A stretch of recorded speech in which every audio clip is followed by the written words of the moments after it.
लड़केनी पर घर आई, राखेऊ नयन पलक कीना।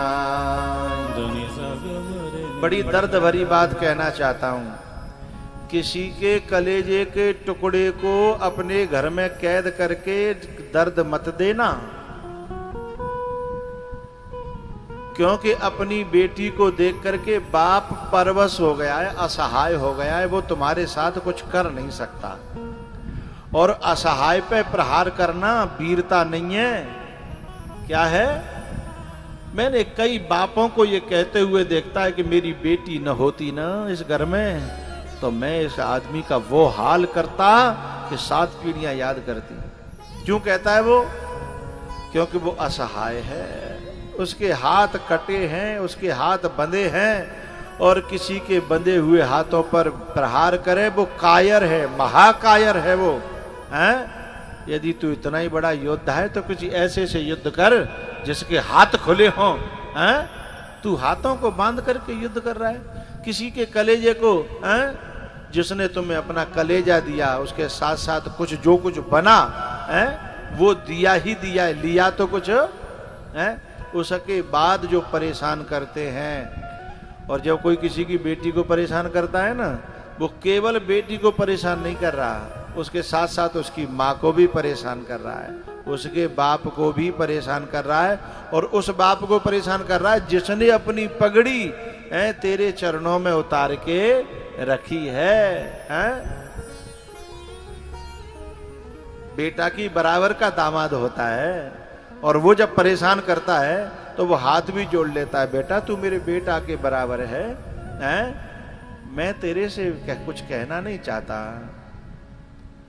भैया किसी के कलेजे के टुकड़े को सताना नहीं, नहीं तो वो अपराध परमात्मा भी उसे क्षमा नहीं करता है कभी भी।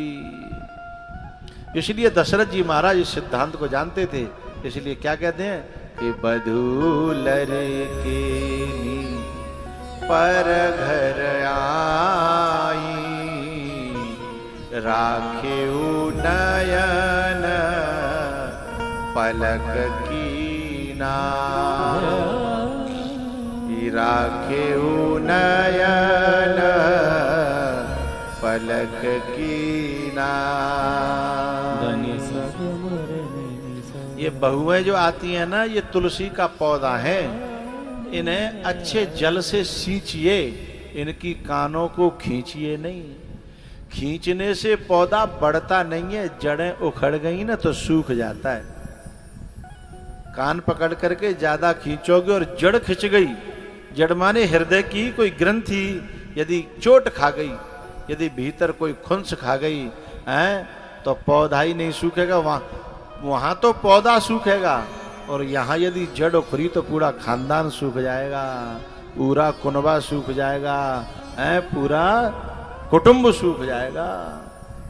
इसलिए तुलसी के पौधे को अच्छे जल से सींचिएगा, खींचिएगा नहीं।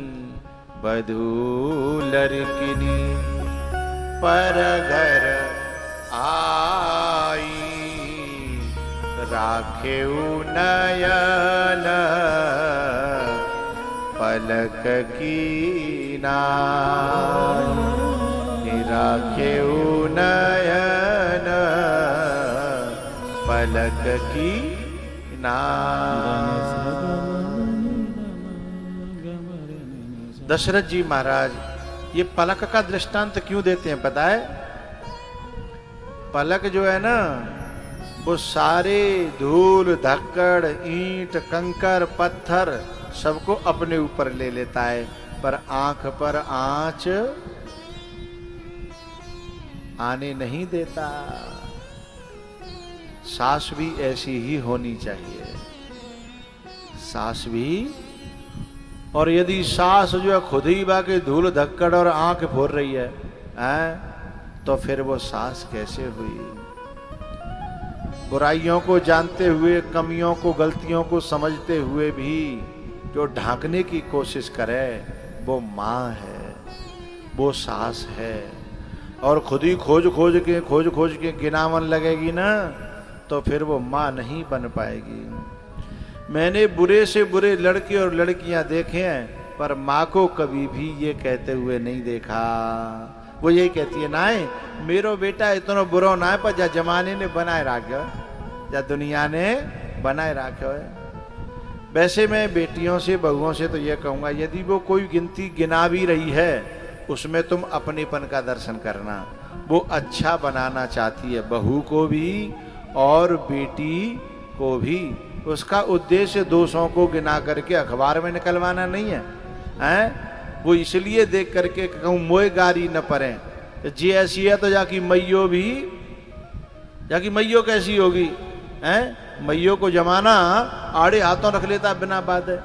अब आजकल तो माताओं के लिए बड़ी परेशानी है, न तो बेटी सुन रही और न बहू सुन रही, हैं? और नाम आ रहा हो कि जाकी मैयो ऐसी होगी, जाकी मैयो ने तो बेचारी ने कहो फेसबुक चलाई नहीं, इंस्टाग्राम चलायो नहीं, व्हाट्सअप चलायो नहीं, हैं?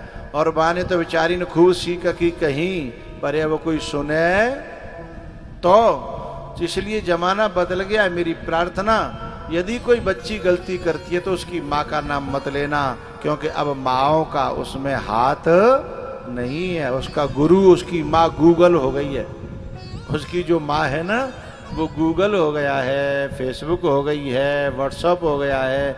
अब उसने न जाने कितनी माँ बना ली है। अब जा बेचारी है तो मानती ना है माँ, ये तो बाबर ही है, जा बगा जो आमत ना है, जा जानते ना है, तो बाकी का सुनेगी। इसलिए कभी माँ को दोष मत दीजिएगा। ये कुछ हवाएं अब ऐसी चल गई हैं जिसमें माँ की चलती नहीं है। वधू लड़किनी पर धर आई, राखेऊ नयन पलक की नाई, राखेऊ नयन पलक की नाई।